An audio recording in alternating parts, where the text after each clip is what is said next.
And we're back with another episode of the Lakers Fast Break Podcast. It's Lakerholics Spotlight, everyone. It's Gerald Glassford coming right back at you here from Lakers Fast Break. Pop Culture Cosmos, where we cover the latest news and trends in pop culture each and every week, twice a week, wherever you get your podcasts. Melinda and I covered Terrifier 3, plus everything going on in the video game world for Xbox, PlayStation, and a Nintendo hardware announcement that actually was not really a hardware announcement. Yeah, we'll explain. If you go ahead and check out the Pop Culture Cosmos this weekend, wherever you get your podcasts. Inside Sports Fantasy Football for your last minute fantasy football update. Go ahead and check it out. Chris Ardieri and I dropped the latest one. It's right there in your podcast folders for Inside Sports Fantasy Football. The guys are here from Lakerholics.com. Please go ahead and be part of the conversation when Yami Swoot, a.k.a. Jamie Sweet, Michael Hinrich, and LakerTom, the number one Lakers blogger that's out there. Of course, he is the man behind all that great stuff he does at LakerTom on Twitter, plus also, again, Lakerholics.com. That's Lakerholics.com. Be part of the conversation there today. Big shout out to John Costa's channels, Clutch Talk and Lakers Corner, Empire Jeff TV, who is probably still on a high after the Dodgers win last night, and he had Joe on the air. So go ahead and check out Empire Jeff TV. Also as well, Lakers in 5. Of course, John McKinley channel. Daniel Barry Sports Highlights. Yo, happy Saturday, my friend. Always great to have you here. And last but certainly not least, big shout out to all the members that are down below. You've been getting some inside scoops, and in just a little bit, I'm going to drop for our members ahead of anywhere else on the planet, LakerTom's season projections for this year. Yes. I've been popping one a day, guys, for our members, and then close to the season, I'll drop it for everyone else. But members, for just $2.99 a month, you're getting the inside scoop on what we think is going to go on this season. So, yes, today's victim is LakerTom. He'll be dropping it there. Well, I'll be dropping it there. His thoughts on for members only. So, yes, become a member today on YouTube for just $2.99 a month. And then don't forget, as well, we need all the subscribers we can to get us out there on those algorithms, because it is a thing to get us out there. So go ahead and please like your video, comment, subscribe, whatever you can do to help us out. It is sincerely appreciated by all of us here at the Lakers Fast Break Podcast. Darren says, LakerTom, make me proud today. Even Trevor says Bronny is a G Leaguer player best. Yeah, when Trevor Lane says that, that's telling you something. But we're going to go into that. But also as well, of course, the real important stuff, which is the Lakers this preseason. And first up, first man here. Sorry, Tom. He was first. Firsties. It is, of course, our guy from the islands. Indeed, the guy who I envy each and every day because he's over there and I'm over here in 95-degree heat in Las Vegas. It is Michael Hinrich. And of course, it's the middle of October, too. Chief figure. Michael, great to have you here, my friend. I want to ask your thoughts. 3 games into the preseason. Lakers are coming to my town next on Tuesday. Your thoughts on the preseason, just an overall glance before we get into specifics so far this preseason. Well, so far, I've gotten good vibes from the preseason up to this point. I was, LeBron's going to be LeBron and AD is going to be AD. So I've been more interested in some of the other guys. And I've seen some really good moments from quite a few guys so far. Rui's been playing really well. He's averaging 12 points and 6.5 boards and 43% from 3, and he's playing 22 minutes. So, those are good numbers for 22 minutes. Austin, he hasn't found a shot yet, but he's been doing some other things, especially on the defensive end. He seems to really be trying to own his defense, and I like that. Max has looked good in 2 of the 3 games, I thought. So overall, I like what we saw so far from this team. I think that one of the big differences from this year and the prior year, I think I'm warming up to JJ a little bit. It seems like the team is really, really bought into him. And that's half the battle right there. So we'll see what the wins and losses look like down the road. And that's the ultimate form of buy-in. If you're winning, if you're doing a pretty good job winning, then that buy-in will continue. So yes, overall, so far, I'm happy with what I've seen. Also here today, good man indeed. He is the #1 Lakers blogger that's out there. Of course, you can find him also, like Michael, at Lakerholics.com. It is LakerTom. Again, 3 games into the preseason. Just call it virtually halfway through the preseason. We've gotten a somewhat of a taste of the Lakers so far. There's been some ups and downs, of course, from what I've seen so far, and obviously a 1-2 record reflects that. But there have been moments when the starting 5 is in there where this team looks competitive to the rest of the Western Conference. Your thoughts so far on what you've seen out of the preseason, Tom? I think I pretty much where Michael is. I'm elated with JJ. I think he's done a fabulous job. And there's just such a different vibe that the team has right now, that's very positive and constructive. And I do think that the front office is focused on developing continuity, which ties in with hiring JJ. Gives me more confidence that they'll make more intelligent decisions, hopefully in the future. You want them to do that. And I think that the 3 big things that I see happening for us, obviously JJ is the biggest thing because I think he's changing the entire tone of the Lakers franchise and focus on the future.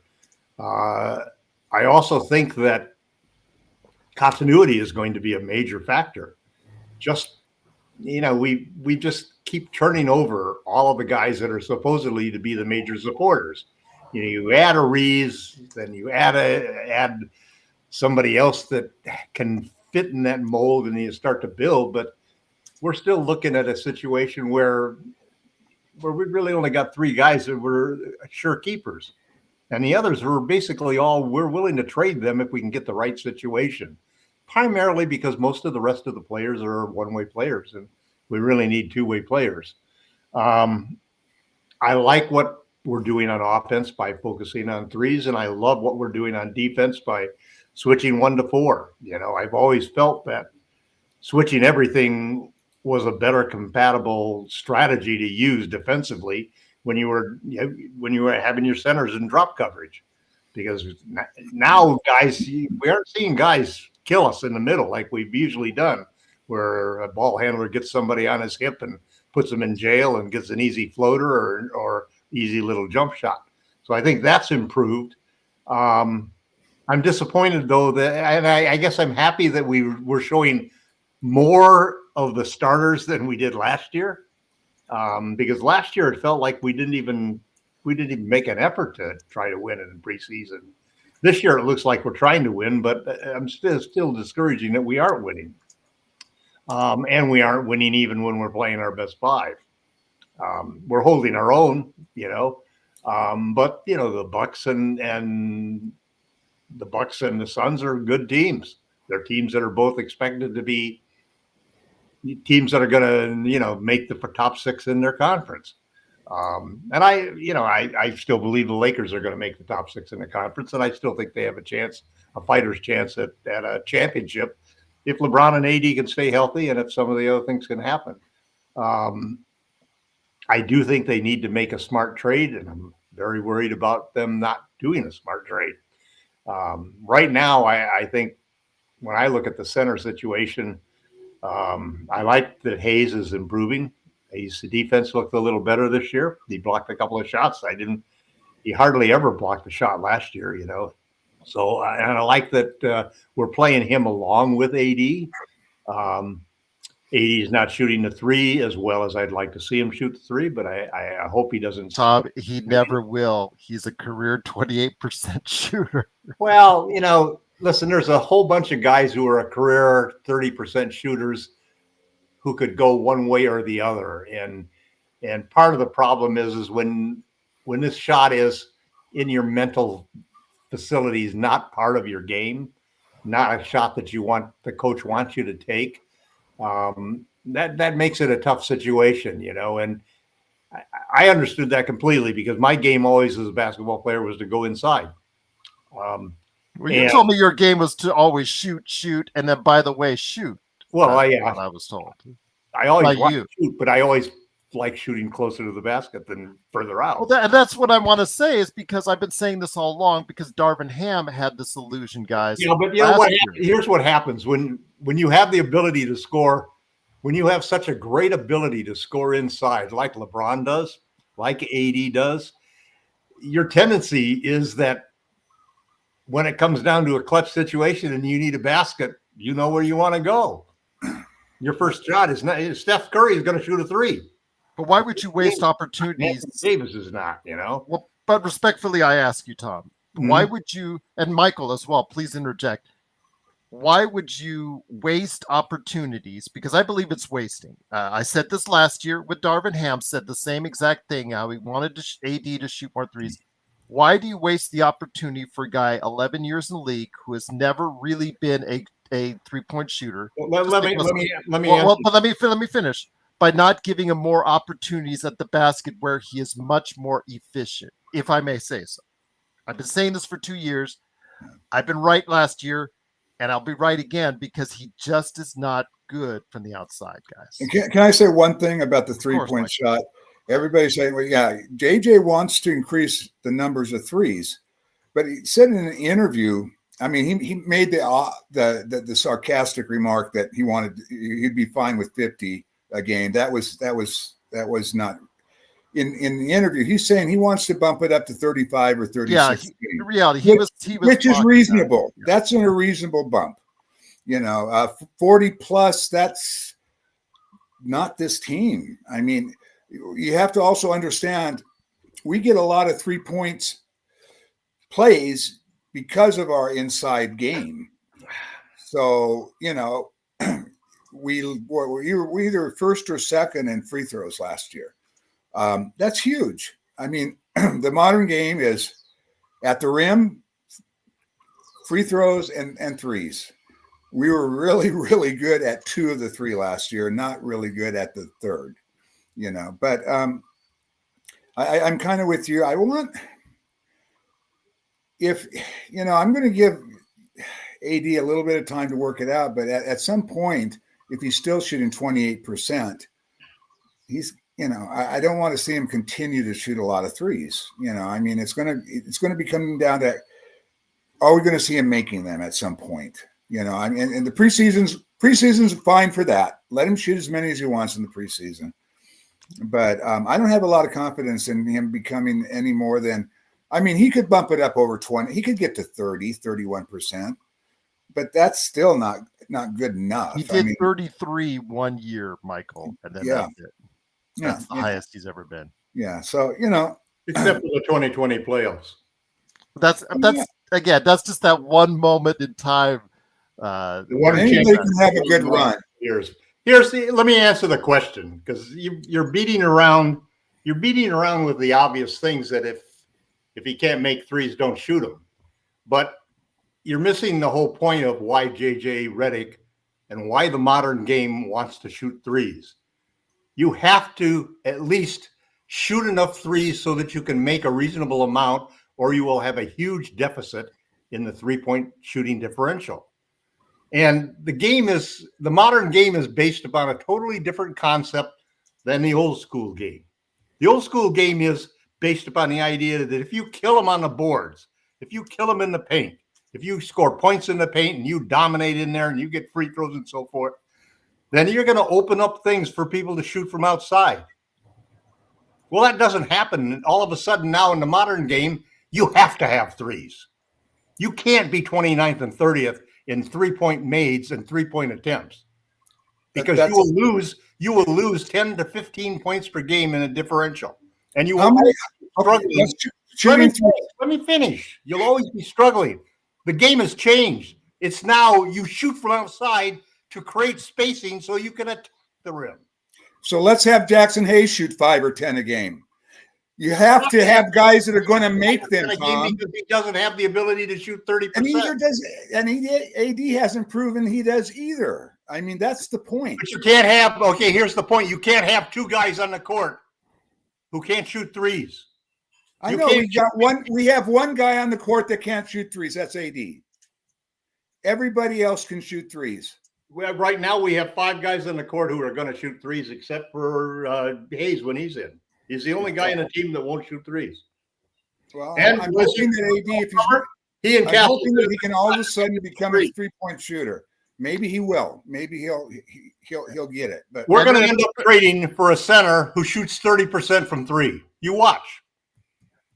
I'm just like Ed. I'm not trying to get anybody upset here, but respectfully, I agree with you guys, Tom, that they should and they do need to shoot more threes. We understand and we get that, but it's who you have shoot those threes. It's also the kind of plays you run to shoot those threes, the priority you give in shooting those threes. There's all sorts of factors involved in it. A center who can shoot if you shoot 33% on threes, that's the same as 50% on twos. If you shoot 30% on threes, that's pretty acceptable for certain players. If AD spreading the court out there opens up opportunities for him to drive and opens up more space for LeBron to attack, that's where the modern game is based upon. It's based upon spacing creates the inside game, not pounding the paint creates spacing. So let me ask you this. Again, I'm just trying to talk here. I'm just trying to respectfully talk on this. So you would want AD to shoot 1 for 5 from the 3-point line. Hold on. 1 for 5 to 3-point line, because that's basically what you're going to get. Is 1 for 5 from the 3-point line instead of 4. Well, hold on. Let me finish my full statement. You would rather let him shoot 1 for 5 from the 3-point line than 4 of 5. Take those same opportunities down low where he could be 4 for 5. Is what you're ignoring? No, here's the point. You're creating a scenario that doesn't make sense. What I want to do is I want to have a team that threatens from outside because we are a 3-point shooting team, because that will create the spacing for LeBron James and Anthony Davis to be the best players and to score the most points that they can. You have to have a balanced offense, and we don't have a balanced offense. Well, we have 4 guys that can make threes. That's plenty. We have not shown that, Michael. If we could shoot 5 more threes a game, I don't want to shoot 50 threes. But you have to build your team around a team. And that's what JJ is doing, Tom. The whole point that Joe's making is you got to have the guy shooting the ball has to be a realistic threat to make the shots. Were you actually, if you want to include, yeah, go ahead, Michael. When you have 4 guys, when you have 4 guys from 3. Hold on, Tom. Let Michael finish. When you have 4 guys that can hit the threes, you don't necessarily. How many teams actually have 5 guys on the court that are all good 3-point shooters? Boston. I mean, the champions. Okay, one team. They got 2 lineups they can put out there. They don't have a single player on that team that doesn't shoot threes. Which is why the Knicks went out and got Cat. Right. So that they could see a trend happening yet? Jesus. Come on. We've been behind the 8 ball on the 3-point game. Tom, you're missing the point. We're not arguing about the 3-point shoot. We're arguing about who should be taking them. Yes, exactly. That's what we're trying to say. Why don't you give the new coach a chance to see whether he can develop that with Anthony Davis? Well, hopefully he can. But so far, you're writing it off after 3 preseason games. Well, Tom, we've seen the preseason games plus several seasons before those preseason games. He's and 11 the only time we won a championship was when he shot well in the playoffs. Well, there are other reasons why than just him shooting a little bit above 35% from 3 like he did in the bubble. There's other reasons why the Lakers shot 37% in the playoffs in the bubble. Like I said, above 35% from 3 in the bubble. Yes, that's exactly what I said. But you're not going to get that. 33%. No, I said above 35%. He shot 37%. That's above 35%. Yes, I said the words above. Yeah, above 28%. Okay. But he's a 28% shooter overall for his career, Tom. He's 11 years in the league. At this point, I want more opportunities for the Lakers from behind the arc. We now have, if you want you want him to play center. I know. No, I want him to play center. He doesn't want to play center. He's not going to play center. They're going to get another center. That's correct. According to Shams, yes, I know that. But you want him to be able to be put in the best position to succeed, and it's just not the best position for him to succeed going and taking. In your opinion, corners. In JJ Redick's opinion, it isn't. It is the best. We've seen this scenario before. Again, now that you're incorporating Max Christie, whether you like him or whether you hate him, whether you think he's going to be a player, whether you're not he's a player, plus Dalton Connect, you now have guys like Michael's saying, 5 guys that can now shoot at a relatively efficient level based off of what your projections are. I still support JJ Redick's attempt to have Anthony Davis shoot threes whenever he's open from the 3-point line. I think it's a smart move. It works with the modern game. It works with what AD wants to do.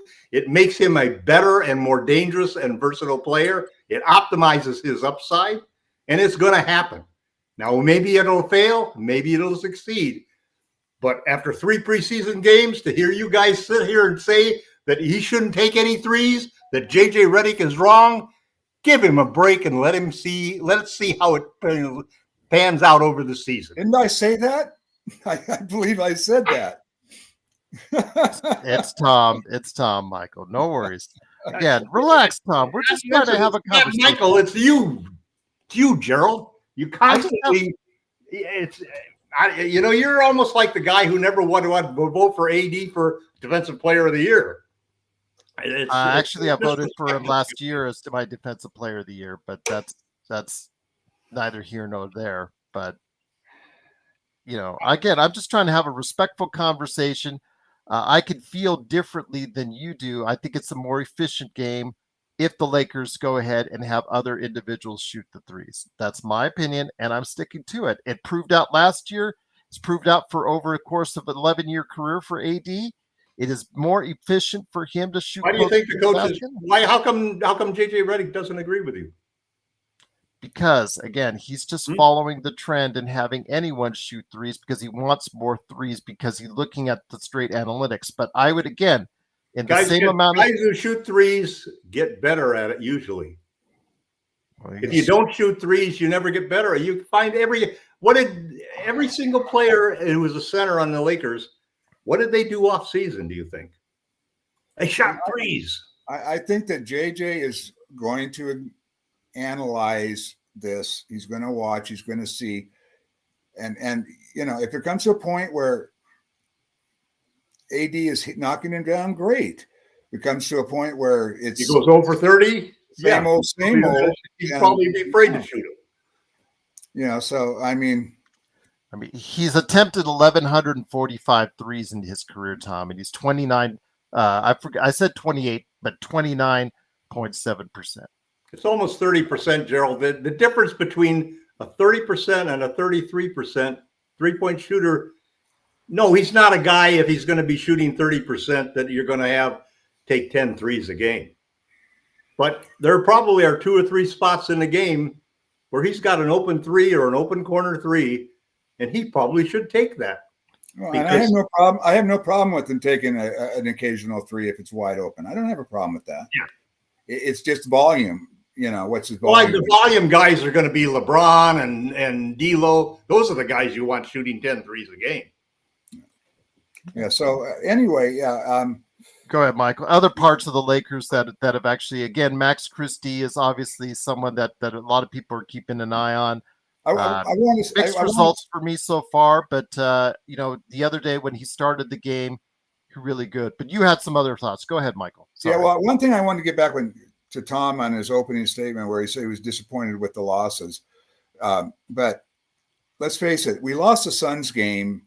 The third string lost the Suns game. Right. Our starters beat the Suns, and our starters were right there with the Bucks. So I think, especially considering that their 2 stars really played extremely well, man. Well, what's his name?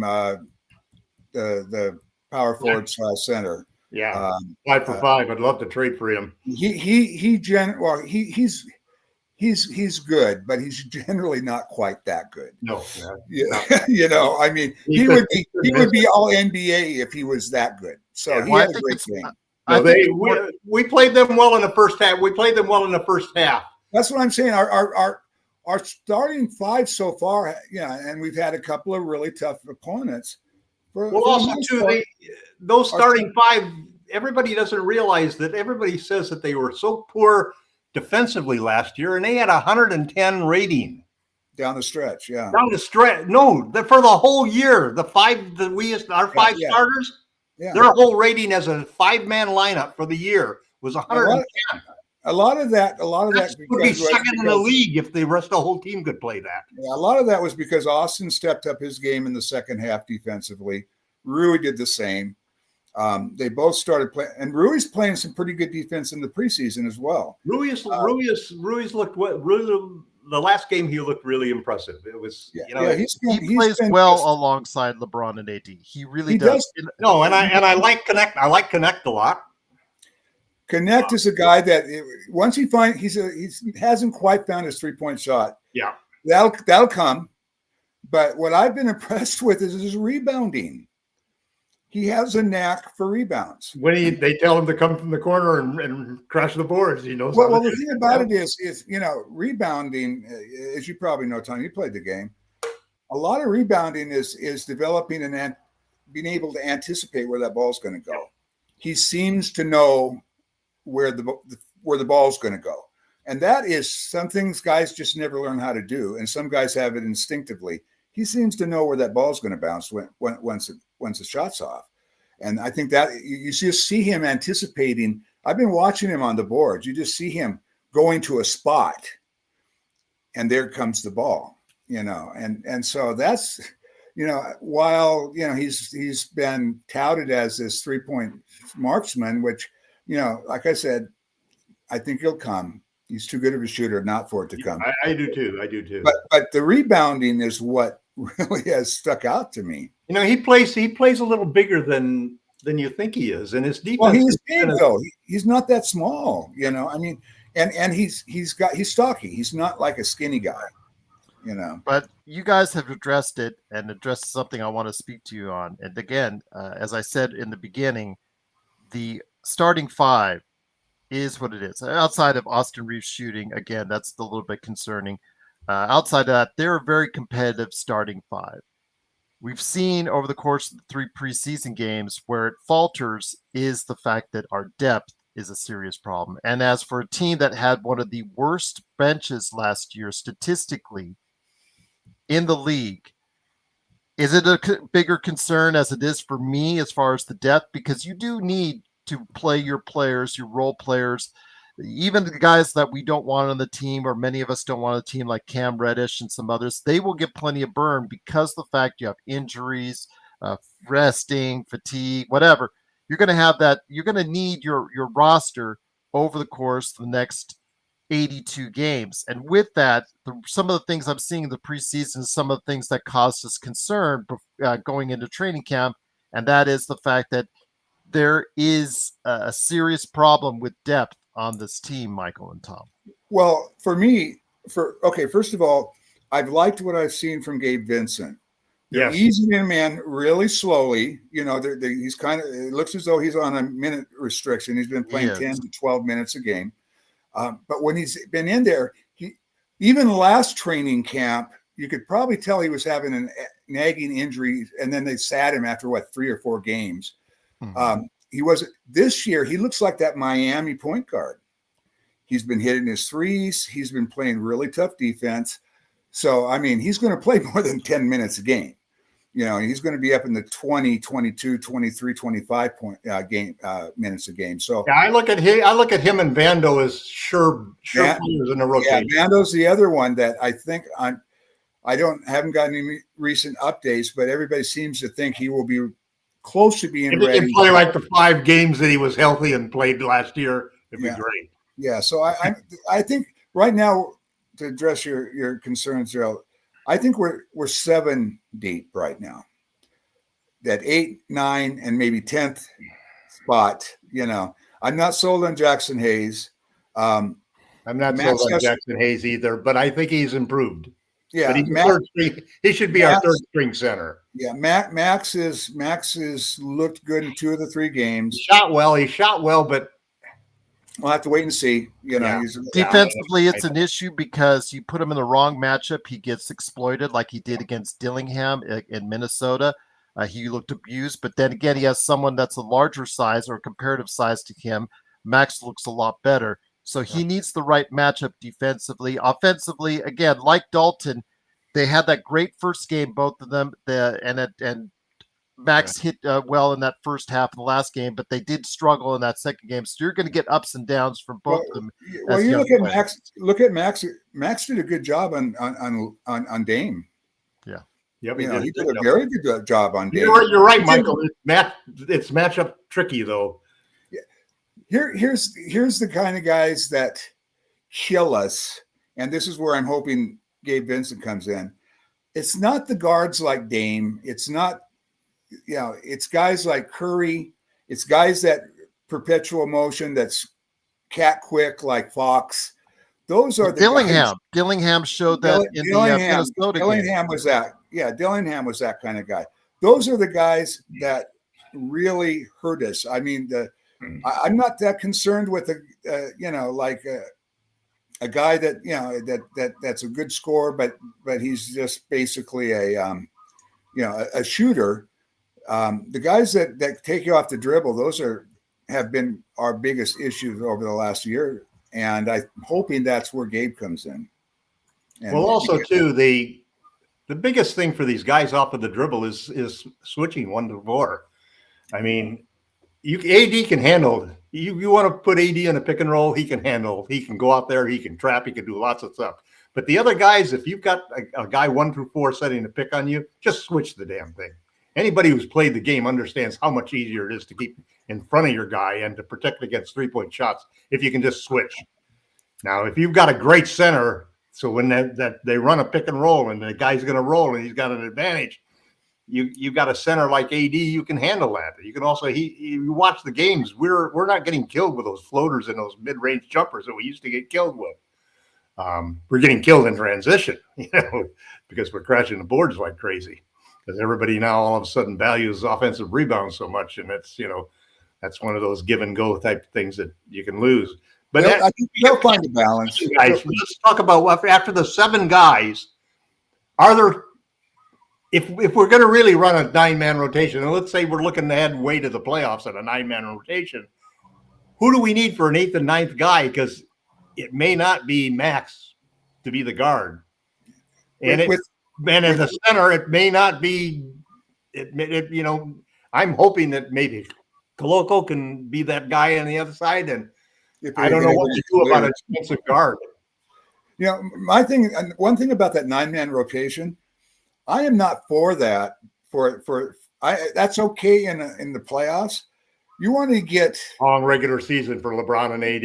You want to get guys rest. You want to be 10 deep. Did you notice that how many minutes that LeBron and AD only played, like 18 minutes in that first half, in that half against the Suns? Yeah. That'd be nice to see them both in the mid 30s in minutes per game, or even low 30s if possible. Well, that's what they average, is around 34 to 35 minutes a game, Tom, on I would like a regular season. But over the course of a regular season, I think, gosh, you got to play guys. If you have guys that can contribute. Yeah, but a 9-man rotation, I think they'd end up with more minutes than that. Yes.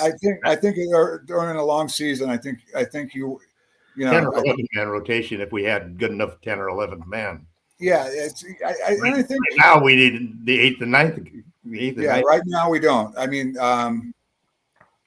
I am not really concerned with Connect will be one of them. I think Connect will be.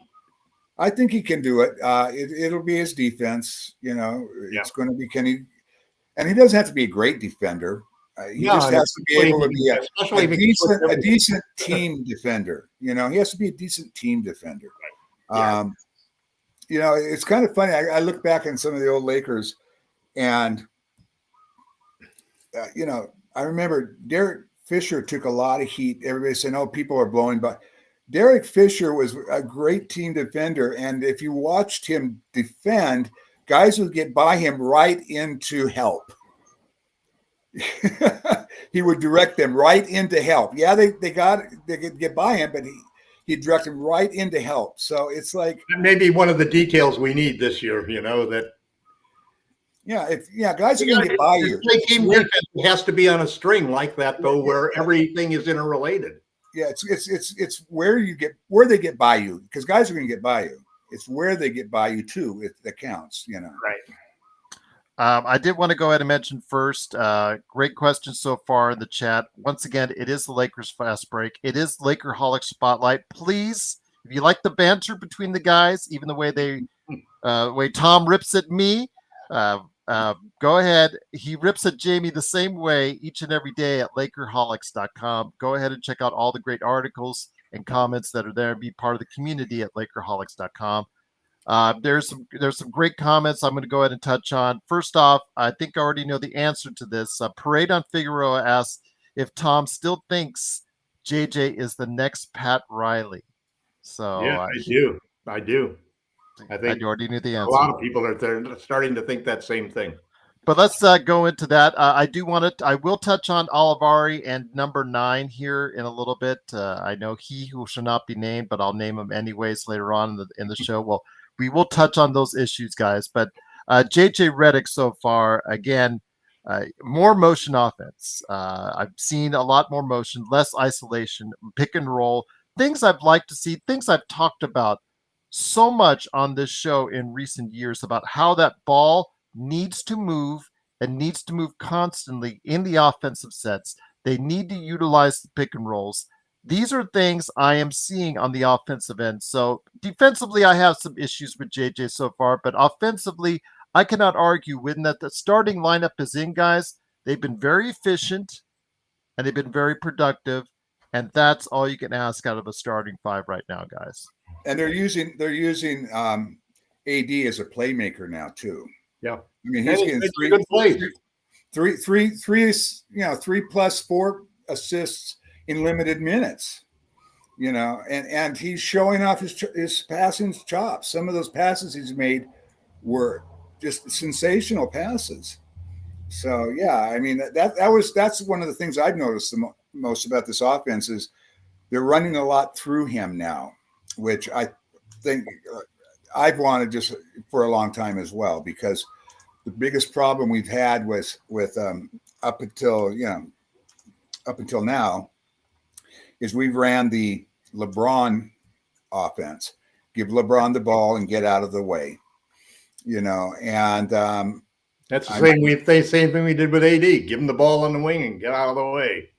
So I'm glad to see with you, Gerald. I'm glad to see the motion, and that's been very, very promising. We'll see though, Michael, how long it lasts. I'm hopeful it will stay to it. Tom, I think it'll even get better, Gerald, because that in January, February, they won't go back. LeBron and AD won't revert back to their former self. No, I don't think so. I don't think so. Okay, I hope not. The whole idea, obviously, and the Warriors were the perfect example of that, is that the way you really create synergy is by having everybody involved so that your offense is multifaceted and it's not able to focus as much on one person. And the Warriors were able to do that with a shooter like Steph Curry. In the same way the Lakers will try to do that with LeBron. LeBron off the ball, people think that that's a sacrifice. In many ways it isn't, because if you give the ball to LeBron on the move, cutting to the basket or posting somebody up down low, he's going to be very difficult to stop. So having everybody involved, the thing I love about what they're doing, especially when you get Reeves in there and D'Lo in there, you got 4 or 5 there. They have a chance with right now. They have 4 guys that can shoot threes, 4 guys who can make dimes, 4 guys who can attack the basket. If they can get that up to 5 guys, if they can find a center who can stretch the floor, or even just protect the rim when AD goes out, I think that's a major help to the bench. I mean, that 9-man rotation or 10-man rotation, whatever it is, it has to have a shot blocking center. I mean, it has to. We cannot have Hayes be the guy who's protecting the rim when AD goes to the bench.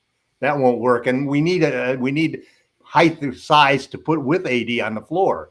So to me, Koloko has to either turn into be that guy, or we have to trade for that guy. Michael? Well, I have problems with bringing in a center, and I have problems with AD at the 4, because if you're going to start AD at the 4 with another center, you're going to have LeBron defending wings.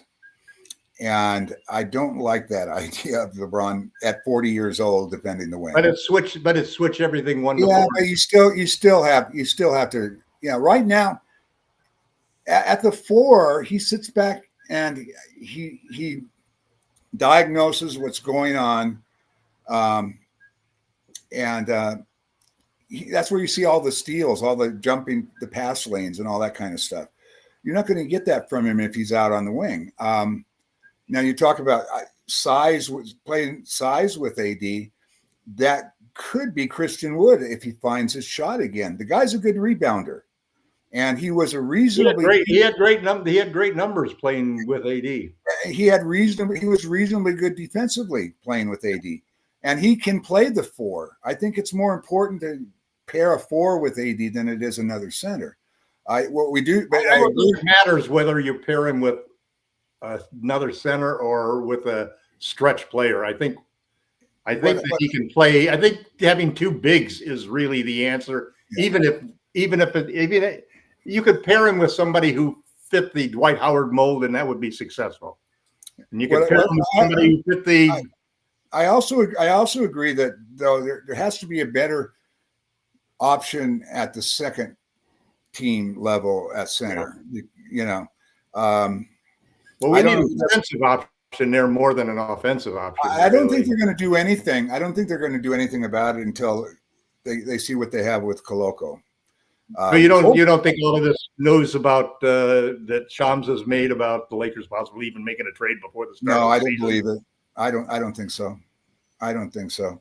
I think they want to find out what Koloko can do first. That's he could be the backup center. He could do it. I mean, they'd have to clear eventually. They get him for 50 games, so they'd have to eventually or change his contract at some point once they get find a roster spot for him. But they have 50 games to evaluate him. What about Olivari? You think Olivari will survive, guys? Well, that's something I wanted to go ahead and address. Okay, Olivari, in that game, I think that game is a dichotomy of what we have seen so far with a number with the last subject we'll approach number 9, but that's in a minute. Right. So Olivari was part of that 5 in the fourth quarter that led a very strong comeback. Kid played with a lot of heart. Whatever you want to say about the kid as far as his talent, whatever, he played like his life depended on it. You saw it in every play on both ends of the floor. He played with extreme energy. He played with the style and a panache that I think a lot of people were really supportive. You saw how the bench was, and he helped spearhead a comeback for the Lakers in Milwaukee. Michael, Tom, we've seen this situation before where that one kid finally getting that chance, undrafted kid or an Exhibit 9 or Exhibit 10 kid, finally gets that chance, shows a little bit of promise, but ultimately may not be in the numbers game for the Lakers. So I ask you, as you know, he's now the flavor of the day for the Lakers nation that's out there, because that's all I'm hearing now is like next. I've even seen some memes comparing him to Jordan and all that because it's a joke and whatnot. I get it, but Michael Olivari, seriously, what are his chances you feel on actually making a team? It is based off of one performance. But what do you feel are his chances on actually making? If he continues, I was listening to JJ talk after the game, and he was talking about he won every single race or almost every race. He was the best conditioned athlete on the team, and he won most of the shooting. And he won most of the shooting contests for them as well. Mm-hmm. So if he can. The good news is that if he goes to the G League, they have a certain amount of protection on him. Nobody can come in and snatch him right away. I don't know what the debt. But the if he goes to deadline the is. G League, if it's basically for G League rights, those Exhibit 9 and 10s are for G League rights. He'll go to South Bay. But if a NBA League team team could take him. can But take I think there's a period of time where they can't. I think there they're is a period of protected time first. that they can't, but it's not like a two-way. A two-way, No, you're no, actually I on the understand. roster. Let me for 40 yeah, let me finish my thought. of course. If Koloko turns out to be, what we Backup center we need. need, I wouldn't be surprised if they let what's the other guy? There's Reddish. The center. Jackson Hayes. No, Colin Castleton. Castleton. I wouldn't be surprised if they let him go and then give Olivari his two-way slot. Because they like, do you like Armel Traore? He's one of the other two ways. He's intriguing. He's intriguing to me. I like him too. He's intriguing to me. That was a great block he had at the end of that game. Yeah, I think that Castleton has shown us what he can be, and I don't think that's enough. Yeah. So if Koloko turns out to be that next guy, he is the other two-way. Yeah, he'll replace him. I could see them letting Castleton go and maybe giving Olivari his two-way slot. I don't see Olivari making it the big squad, but I do see him possibly ending up with a two-way. So it would be a smart move because we can't move Castleton yet because we don't know when. We don't have any update on Koloko. Right. The league has not cleared Koloko to play as of yet because of his blood clotting issues. Yeah, but they pretty much. But then there's the ramping up period though. Then Tom, he's not going to just come up to the bigs. He hasn't played in over a year. Well, he's been playing. I've seen quite a few shots that he's been playing 5-on-5. Yeah, but he hasn't had any game stuff for a while. So. All right. With that, I think they'll take the time with him.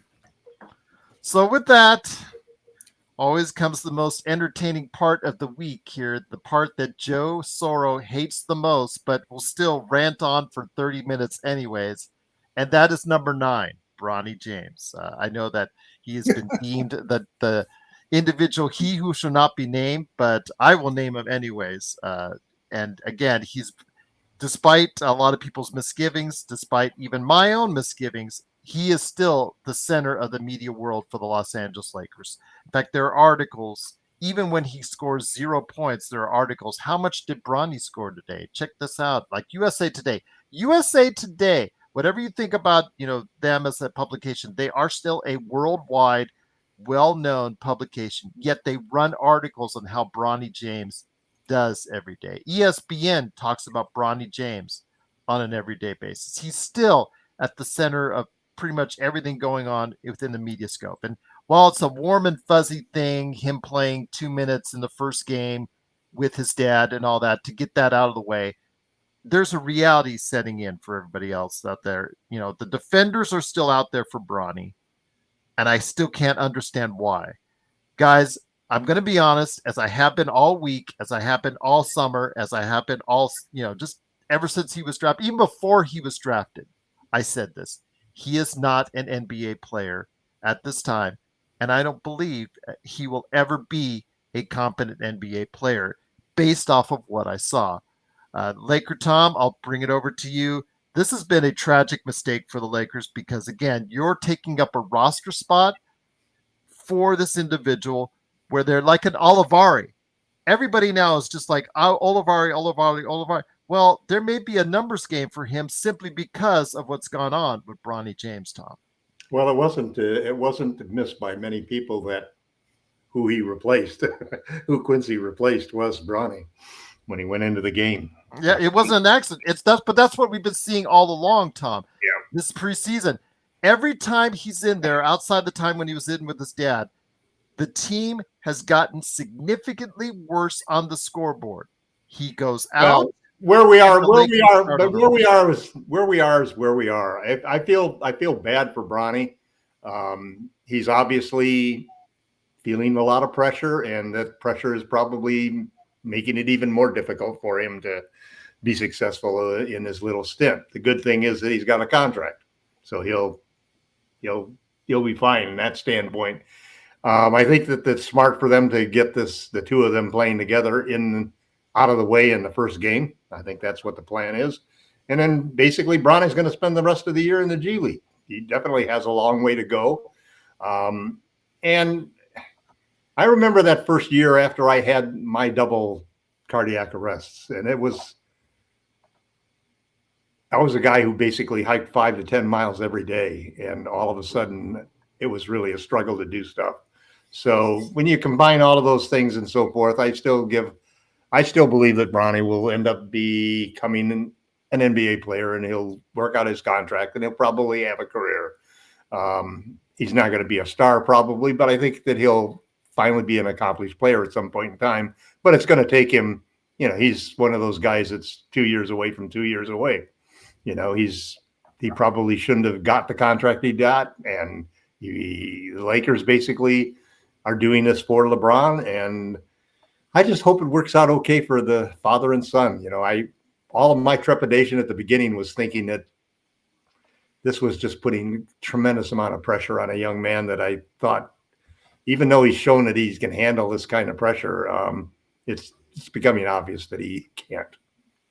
It's not to denigrate him at all as far as an individual. And obviously it's very courageous, like you said, Tom, coming back for the heart ailment and all that. But, the Lakers are all about winning, or should be all about winning. This Lakers fan base is all about championships. Joe Soro, whether you love him or hate him, at least you say he wants this team to win. And you put the best players on the team that you can get to have them win. But also we're the franchise that took care of Kobe Bryant. We're the franchise that took care of LeBron James. And whether we all agree or don't agree with that franchise position, it's pretty obvious that that's something that Dr. Jerry Buss and his daughter both feel very strongly about. And this was done for LeBron. I think that Bronny, the worst thing that could have happened to him was getting drafted by the Lakers. I mean, there was there was nothing. God, but they structured it so that there was other teams that would have been better for him to be on another team, man. He was going to go undrafted, Michael. If you're picked at 55, he was going to go undrafted. Nobody was. I don't know about that. They were baiting the Lakers into it. They were baiting the Lakers into it, Michael. Well, here's the problem I had. If we didn't already have two projects on our roster, it would have been okay. But that gives us. Maybe we're going to get rid of those two projects in the first trade we get a chance. It gives us three projects on a team that's wanting to win a championship, and that was and the roster spot on a team that can't make a trade because of all of the player options that were exercised. Yeah, that took up a roster spot. That was unexpected but that's the biggest thing is that if Giannis or Luka decide to come to the Lakers, this was a great move. Otherwise, I wish to hell that we hadn't drafted him. I'm not a fan. And probably for his dad. He might have some defensive upside, but offensively, he just has not shown anything resembling an NBA game. Well, it's been embarrassing, Michael. It's been embarrassing. Let's just put it out there. It's been embarrassing what I've seen so far. Well, he's gone into a shell where he can't make a basket.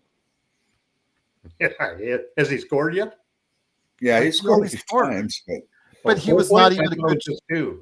But remember, at USC, he wasn't even a good shooter to begin with. So you take that. But he had some baskets in some of the other games and so forth. It's just that it's obvious that the pressure is just killing the kid, man. Well, I watched him live here in Summer League on the day that he went 0 for 8 from behind the arc, and it became laughter. The laughter, people laughing out loud, people yelling in the back of the arena, yelling at him, man, get this kid off the court. yelling, they're laughing, they're just like groaning. It is, like you said, it could be traumatic for this kid. Yeah, he's laughing all the way to the bank, and so are the Lakers, because they, for the $1.1 million that he's making this year, they're going to tenfold make that in jersey sales alone, because there's so many Bronny fans still out there that are blindly seeing what they want to see. Guys, I get it. Financially, it's a win for the Lakers, but for a team that, if you say you want to go ahead and continue to win, I think to real Lakers fans, it sends the absolute wrong message. Yeah, honestly, they should have sold their second round pick this year, left an open roster spot, because they had to be anticipating these guys coming. They saw what kind of years they had, and they knew what was available for them on the market. Yeah. They should have just sold that pick so they'd have a 14th roster spot, so they could have done, picked up one of these steals that some of these other teams got, Right. But LeBron wanted Bronny on the team. Yeah, well, I know. I mean, but also when he plays, a kid like Maxwell Lewis, who Darren wants to put in there, a guy whose very future is very tenuous right now. He did not progress in his second summer league like he should have. He looked very bad at times. It was very disappointing to see. It's like, although you have to look at it like one of Giannis's brothers, man. But let me finish with Maxwell Lewis. Maxwell Lewis did play well in Milwaukee, giving people a spark of hope. He is someone, though, guys, like Max Christie, you spent money to move up into the drafts. The Lakers have spent, before they even signed him to a contract, they spent money just to get him.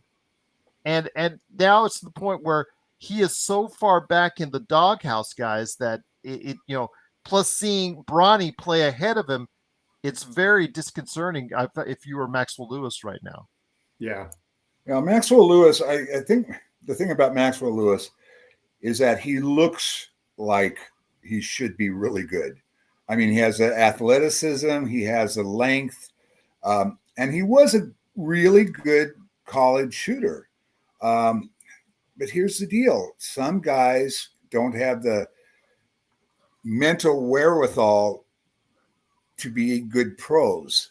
They just fold. I mean, those guys, remember our buddy Sasha, who Phil called the best practice shooter of all time, but you put him in the game and he was no longer that great shooter in the game because he didn't have, mentally there was something going on, and probably with Bronny right now, mentally something going on, because he's not a good shooter, but he's not that bad. No. So, I mean, he's just been, ridiculously bad when he should be just poor.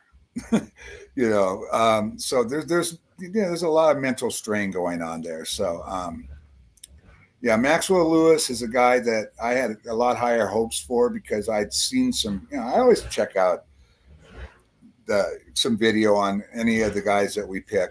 Arstone Hansen said the same thing that you did originally when he was drafted. He had some high hopes for him as well. Yeah. He looked like he had the same upside as what they did. The same thing with Max Christie. They moved up in the draft and bought a pick for him. He's appeared to me like he had the same kind of upside that Max did. Well, Max is progressing. He hasn't. So. And we'll see if he can, because again, he's even playing in the rotation right now in summer league behind Bronny, which again, if you're watching that, has got to be depressing. Well, the good news is that he only has a $250,000 guarantee for next year.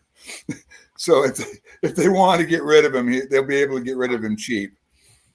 So the best two players, the best two prospects that we have left are basically prospects that fell to us in weird situations. Dalton Connect and Christian Coloco. Those are two guys. Those are the best two prospects we've got. And they were just weird circumstances that ended up with them. Wasn't really any super coaching, super judgment on picking guys. It was just managed to have a lucky break on both guys. Hood Chipino's another one. Hood Chipino was he was being projected as a 10th to 14th. Yeah, but look at who we turned down right next to him, man. I mean, well, God. And you could tell, well, Michael, I'll say this. When we only start talking about him 1 hour into the conversation, that tells you how unimpressive he has been so far. He made 26 threes in a row in the corner. Yeah. But he's so not confident on that court in his three. He moves up and shoots the mid-range. You've seen it every single time. He takes the step up when he gets the opportunity, which is smart for him, because if he knows he has no confidence in it, don't do it. But defensively, he's been a train wreck. I'm going to say that entire draft. We just traded both guys in that draft.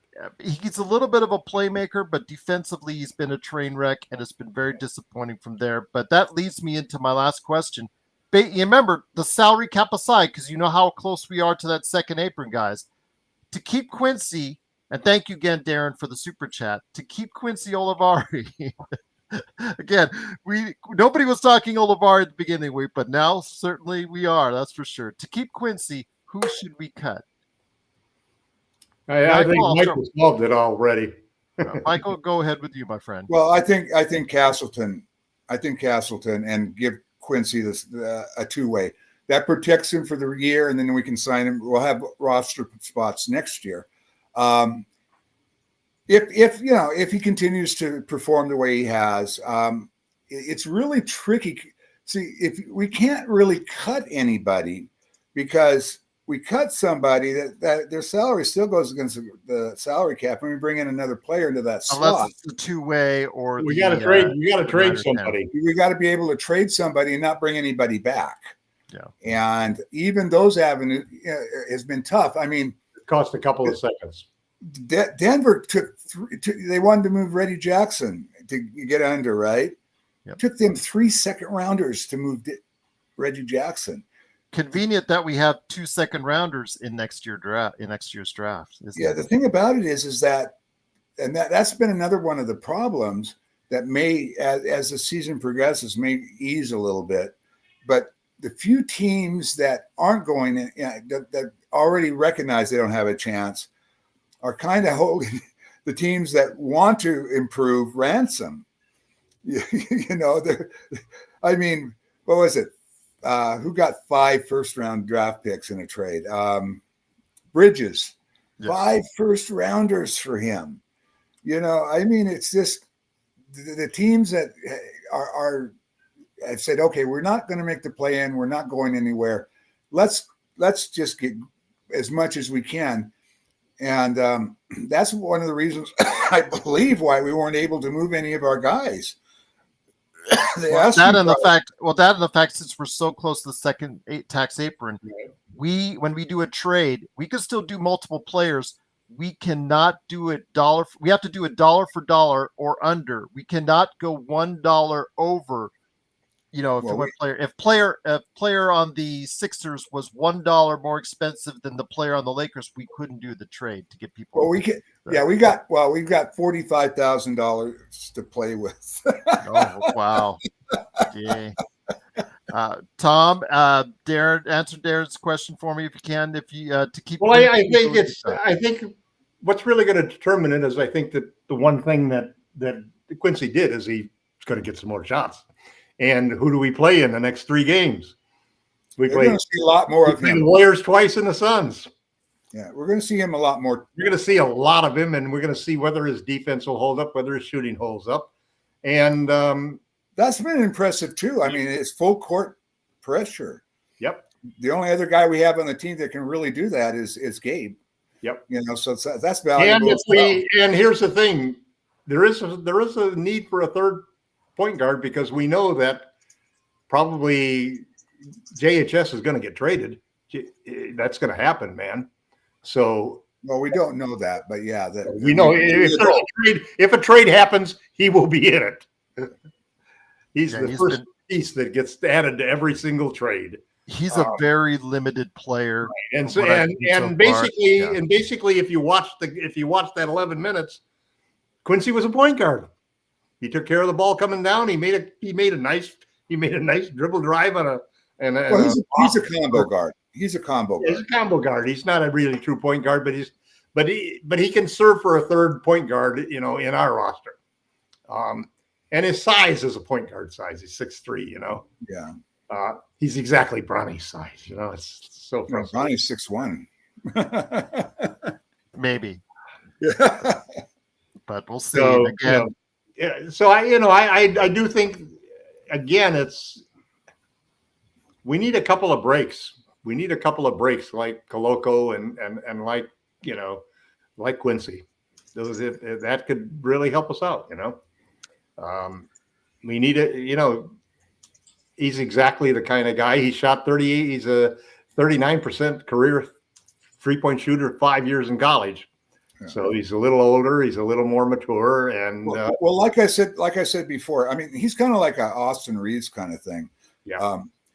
What I said before, if you know, we can protect him for a while in the G League. I forgot what the cutoff date is. There's some point where it's fair game for everybody, but I know that they have some protection the first part of the season. Keep him. I think it's funny. I think he's going to be. I think that he's going to be on the roster. Well, one way or another. I mean, we can't until Koloko is ready to play. We can't let Castleton go. We need another big in reserve. So it's going to take. Before we would to leave, now it's the French guy is the other guy. He's looked pretty smooth. He's looked better to me than Castleton has looked. I mean, Castleton has some redeeming character. I mean, he's a very good passing big. You know, he does some nice things, but I just never thought he's not strong. The guy gets moved around, you know.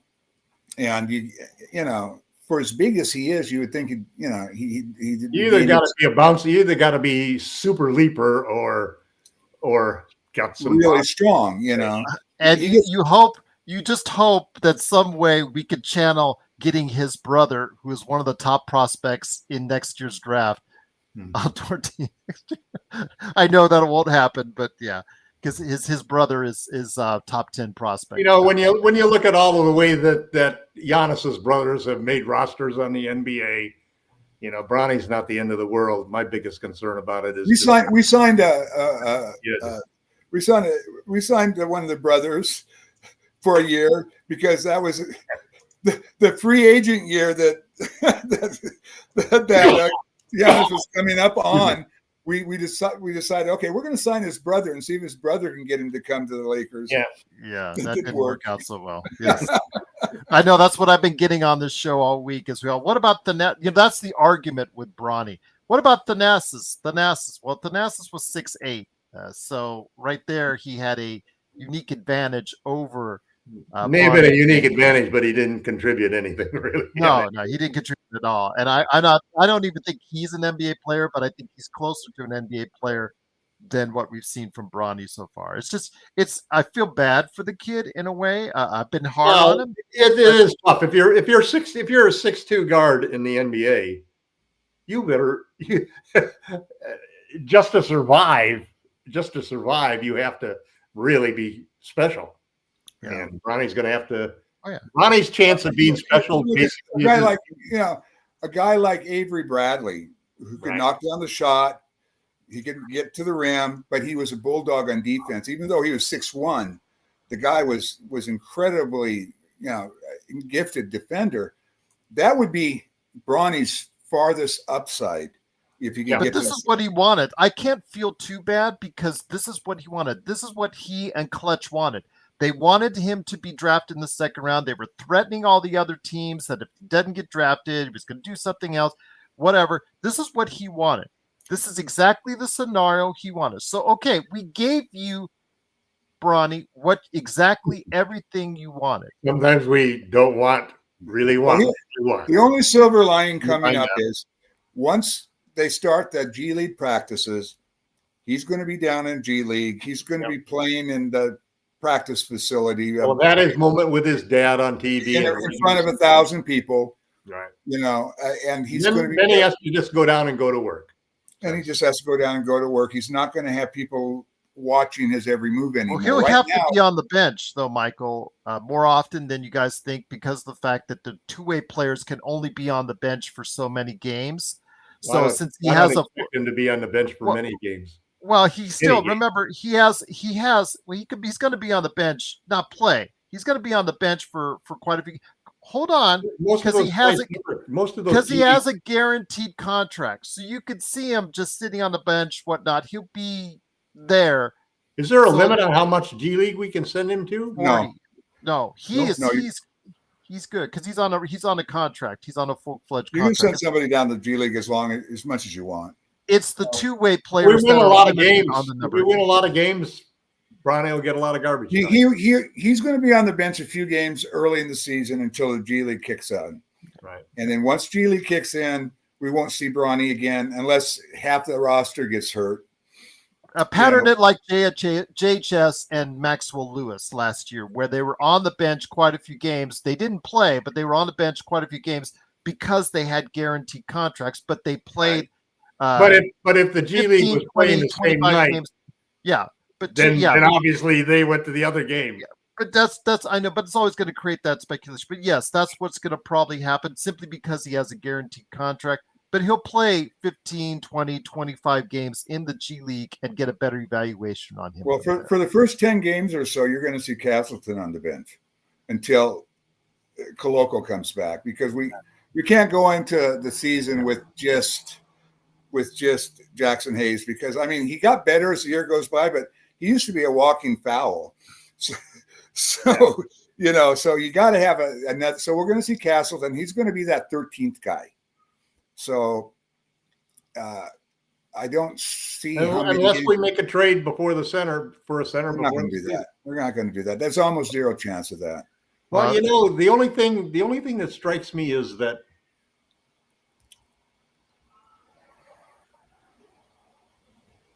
I still think that there's a chance that we could end up making a trade with the Jazz involving taking away the protection on that 27 pick. Well, I think the Jazz are going to. They're going to.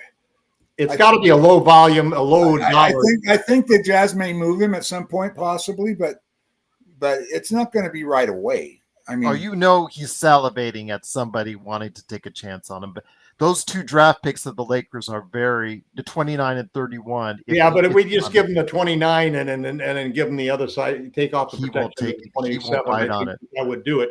I think the Lakers have offered that. And I think if they offered that, they could get him. And I think that's a possible move. Danny wants to rip the Lakers blind. He wants the two draft choices. And then there's he also loves the idea of the 27 pick. Think about this too. Any quality center that comes on the market, we're going to have to compete with New Orleans. They're going to be starting Herb Jones, a 6'7", 203-pound wing at center. Or Daniel Tice or Zion. No, they're naming Jones. They already said they were going to start as their starting center, and it's they're going to get. I mean, AD's got to be salivating over that. Having we already had it. We always have had an advantage over them. And I mean, 203-pound, 6'7" wing. Man, now New Orleans has plenty of behind OKC. I think they have the most draft choices that they can utilize in trades. So that's my point with if anybody of any stature at all comes free, you look for New Orleans to be first in line, because I agree with you there. They are nobody's willing to pay the 2 draft picks so far. And that might go down. The Lakers haven't even offered 1 draft pick for that. I mean, that's the same thing with Jamari Grant. They want 2 draft picks for him. Right. And they're in a situation where they should be paying somebody to take his contract. Well, I don't know. Joe agrees with all you these on that. Contracts that are happening are going to make that contract. All of these contracts are going to become much more tenable as we move forward every year. So they're holding, like I said, they're holding out. They have no reason not to hold out. So I mean, that's right now. That's why I say I don't see much of a chance of any kind of decent center. I mean, I could see us maybe making a trade for like a Nick Richards or something like that from the Hornets. From the Hornets, yeah. He's an okay guy. He's an okay guy, but I I don't see anybody beyond his skill level becoming available. I'd like to see the Lakers go after Kelly Olynyk. Olynyk would be a terrific fit right next to AD. Yeah, but not at his price. AD would still be playing playing center in that particular situation, but that would be a great twosome. Capella has been talked about, but he is in the final year of his contract, and Atlanta may want that $20 million coming off the books. Right. Portland, they've talked about Robert Williams. They've talked about DeAndre Ayton. Yeah, DeAndre Ayton. Williams has such great defensive potential if he could. But you always worry with Robert, with Time Lord. Obviously DeAndre Ayton, his motor and just the fact he's DeAndre Ayton has always come into question. But, if they really want to speed up the Donovan Clingan thing, they're probably going to have to move Ayton at some point. I'm just throwing out names out there, guys. I'm not speculating on it, but yeah, those are some of the names that have been talked about. Obviously Kessler as well. Those are the names that are going to continue to be talked about as far as for the Lakers or the Hornets or anybody needing a big man. Then in December, Valanciunas, who signed that contract specifically for the fact that he gets his money, but he knows he's not going to last in Washington. He's probably going to be talked about as someone who's going to be moved as well. So there are some centers out there that, again, that the Lakers could go after. It's just, what are you willing to pay, and will it move the needle that far in the right direction? That's the point. That's the point with any trade with me. I look at both sides of it. I look at what we're getting and what we have to give up to get that, and how much better are we because of it. And there hasn't been any trades, as far as I'm concerned, that when you measure what we give up to get, any realistic trades of guys that are actually, there's all kinds of clickbait out there, but the real guys that are really, available, they don't really move the needle when you consider how much we got to give up to get them. Yeah. I couldn't agree with you more, Michael. And again, Valanciunas is a 30.8 3-point shooter. 30.8% career. But you're rebounding, your size inside. He is a big guy that could go ahead and stretch the floor a little bit. But like you said, like AD, I think Koloko will be better than him. Your mileage may vary. Koloko struggled in his first season in Toronto. I know he had the starting job for a little while and lost it because he was just not that efficient. But I do have hopes as a young player he can develop into something a little bit more. Well, the combination of the contract and his age versus Valanciunas, and what would you have to give up to get Jonas? Really, it's a tough move too, because But he signed that contract knowing he's going to be moved at some point. You don't sign that. He wanted that third year on his contract because as an older player, he wasn't going to get that third year offer from anyone else. He signed that deal in Washington knowing that he's going to be moved sooner rather than later. So, I think anybody traded to Washington understands. Yeah, what Washington is doing. Kuzma may be gone. They've got Tsar, they've got Carrington, they've got players that they want to play there now that they want to develop into. Plus, they're tanking for next year. Again, everybody's tanking for next year. Mm-hmm. Wish we could, but we can't. Because I think that. Thanks, Rob. I think the trade deadline this year is going to be a lot more interesting than the summer was. But we did get a championship out of it, so okay, I guess I can't be mad. So the summer is what I don't think the summer is going to be all that exciting anymore. Not with the new CBA and the play-in and all that kind of stuff. It's going to be I think the action is going to be at the trade deadline moving forward, when teams realize that they're not going to really probably be in the play-in. I almost get a feeling this might be one of the biggest in-season trades. It could be. It's almost nothing happened during the. It wasn't just the Lakers. Well, nothing happened the previous trade deadline either. It was like, it wasn't. Now everyone knows they're all waiting for summer, and then summer came in the new CBA, and then they're all waiting for the next trade deadline. But during the season, now you know where you stand financially, as opposed to where. Well, you also know whether you're a buyer or a seller. Yeah, so it's pretty hard to. Everybody's a damn buyer now with the play-in tournament. And there's guys that might not have been available in the summer, that if a team gets off to a really horrid start, becomes available. We'll see what happens. But And guys, Michael, you've been Got to replace Max Christie at shooting guard, backup shooting guard. We need better than that. That's going to be our big problem, in my opinion. we'll wait well, and maybe see. Connect can fill that mix. So I actually thought of that too, and I think Connect and Coloco have to be the two guys to fill out that 9-man roster. we'll see what happes. Michael, any last thoughts? Shooting guard. Well, like I said, I'm really I really like the what we've seen from the starters, and like I said, I think we're 7 deep. Yep. You know, I've been, you know, I owe you my predictions. I'm going to make that, but I'm not going to make it until towards the end of the preseason. But you know, the way I look at it, you know, I'm looking at all of these teams that everybody's going to saying, well, they're better than the Lakers, but because they made this move or they made that move. But the only team that I saw that had a really net positive was OKC and the moves they made. I mean, you look at you know, T-Wolves getting Randall. They're a team we match up pretty well with. Yeah, T-Wolves got Randall. I'm a big Randall guy, but he's an awkward fit for that team. You know, he's not going to stretch the floor playing next to Gobert.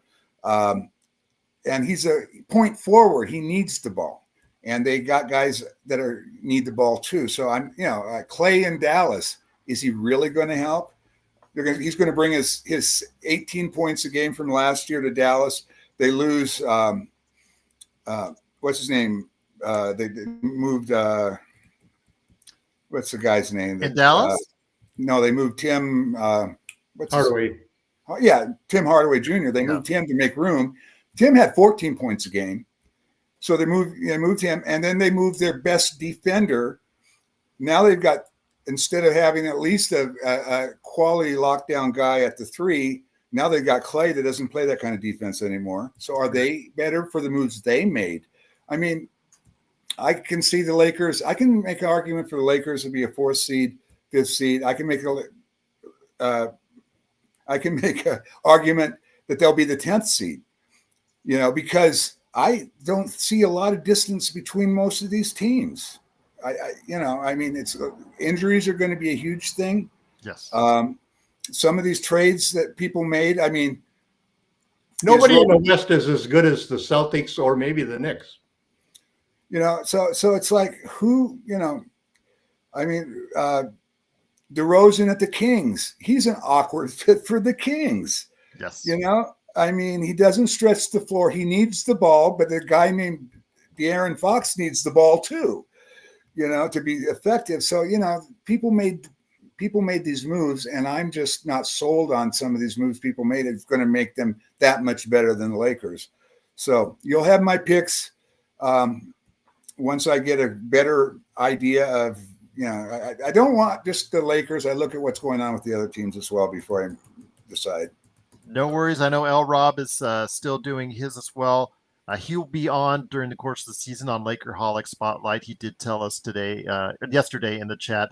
I do have more season predictions coming your way for those members, including LakerTom's. LakerTom's, I'm going to put his season projections for our members later today. Everybody else that will be able to see it, you'll get to see it closer to the season. But if you become a member, $2.99 a month, you'll get to see it right away. But Tom, before we head on out, Lakerholics.com. Always good conversation that's there, even if you're yelling at Jamie and Michael Hinrich is laughing, mediating this. Your thought, your latest article, what's going on at Lakerholics.com? Well, the latest article that I wrote was basically about being very pleased with the 2 things that JJ Redick has done to improve the Lakers' offense and defense.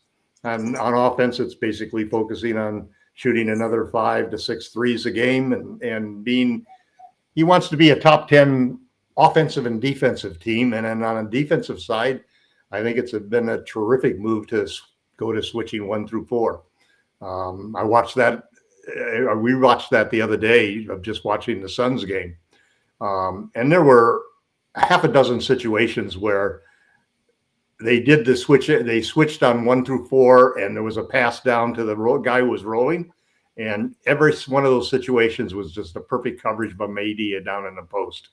It's just a perfect match to switch everything 1-4 with the drop coverage that the Lakers use for their centers. And I thought that's a tremendous help for it. Just makes it so much easier to defend when you don't have to worry about the screens, when you can just switch those screens. And it really cut down on the penetration and made it an easier task to defend threes. So I think those are two signs that I saw to dramatically improve the Lakers offensively and defensively. Can I take one quick sentence? Yeah. I am not afraid of the Phoenix Suns. I am not afraid of the Phoenix Suns. They cannot defend AD. They cannot defend LeBron. And I mean, we have enough. If we play big, Michael, that takes us to another whole extra advantage against those teams. If we've got Wood back healthy, if we get Koloko to be a backup center, if we go on and trade for another Rui's big too. I mean, he's got a 7'3" wingspan. He's 330 something. And Rui's, did anybody notice the job he did on KD? Rui's big. I agree with you 100%. He just has to not disappear like he does at times. Yeah. Did anybody notice the job? He did a great job on KD. You know, he was riding KD's grill most of the time he was assigned to him. So I'm not afraid of that. I agree with you that there's, and it's funny when everybody tends to think that our big problem in the West will still be Denver. And no, Denver, I don't think that's the case anymore. I think we're a better team than Denver. I think the mystique is gone from that whole situation. Well, they have the best. What we need to do is we need to get another big. Yeah, that's the main thing we need to do. We need. So does Denver. So does Denver. They don't have anybody to back up the Joker. Last question before. Go ahead, Michael. Please. I was going to say about Denver. I mean, they had the best starting five in basketball last year, but after that, their biggest problem was they were no depth, and then they let KCP go, so they no longer had the best starting five. Their best bench player has to take his role. And their sixth man is now Russell Westbrook. Yay! Don't even remind me there. But Michael, always great to have you on. Tom as well, even when you're chewing me out. But before we go, you saw Rodell's question. I know you looked. Sorry, Gerald. That's a hot topic with me. Yes. Why is Koloko so much in your confidence, and why do you think he's going to make a difference? I mean, last year you were high, and you admit you were high on the Wood train last year. And I'm still high on the Wood train. I think Christian just had the worst shooting year of his career, and he's proven that I think he's going to have a big bounce back year. And just like Michael and I were talking earlier, the lineup stats when he was playing with AD on the court were just excellent. Now, what I've seen from Koloko is I've looked at all of the video from him for the first year. The guy can block shots. And what we really need is an athletic guy who can jump like hell and can protect the rim whenever AD goes out. And that's the single biggest thing. He's not afraid to shoot threes. He took 12 of them, hit only one, which was a corner three to win a game, actually. But I've also seen him he's been playing these 5-on-5 pickup games with NBA quality players throughout the last year because he hasn't been approved to be playing for the league because of the blood thinning problem. And he actually has a good stroke. He can hit from outside. So he's the guy that basically I think to start off with, he's probably going to take some ramp up time, like Michael said. But I think that he can fill that key role of being the defensive stopper that we need whenever AD goes to the bench so that we have rim protection. And I think that's the single biggest defensive shortcoming that we have. He doesn't even have to be a stopper. He just has to be better than we have. Well, I think he has the capability of being a stopper. He's 7'1". He's got a 7'5" wingspan. And he can block shots, and he's pretty aggressive. He was 199 pounds when he came out of college. He was 230 when he finished his first year. And supposedly he's up to 240 now. Somebody that I read on, which is important because it gives him some bulk and size. So he doesn't look like a guy who gets pushed around like Castleton, and he's very explosive. He's got a quick jump, and he really can block. He really gets up high to block shots. So you never know. I mean, the problem that we've had is that we've got a guy like Hayes.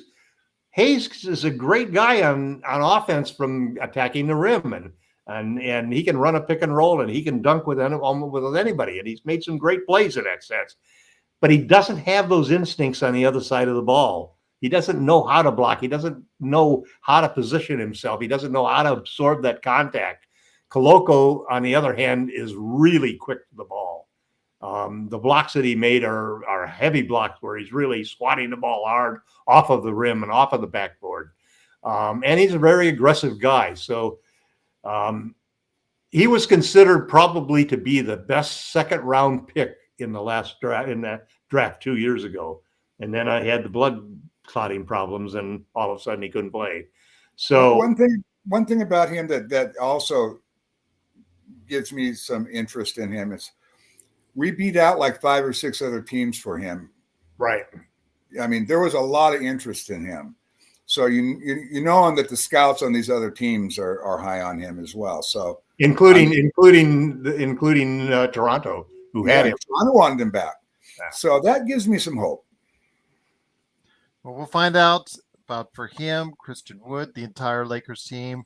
But for now, for your information and also great conversation on the Lakers, like the Lakers Fast Break, supplement it, please, by stopping by Lakerholics.com.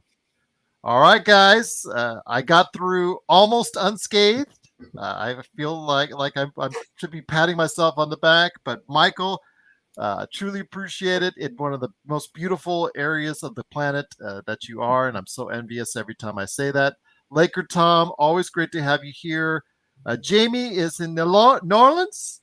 Yeah, he's in New Orleans right now. He's having some gumbo. Maybe he's getting some beads thrown on him right now. I don't know. A fish concert or something? That's always a fish concert with him. Probably Absolutely. A fish concert in New Orleans. Probably. Rodell says, are we watching highlights of Koloko or are we watching the entire game? Toronto replaced pretty quickly.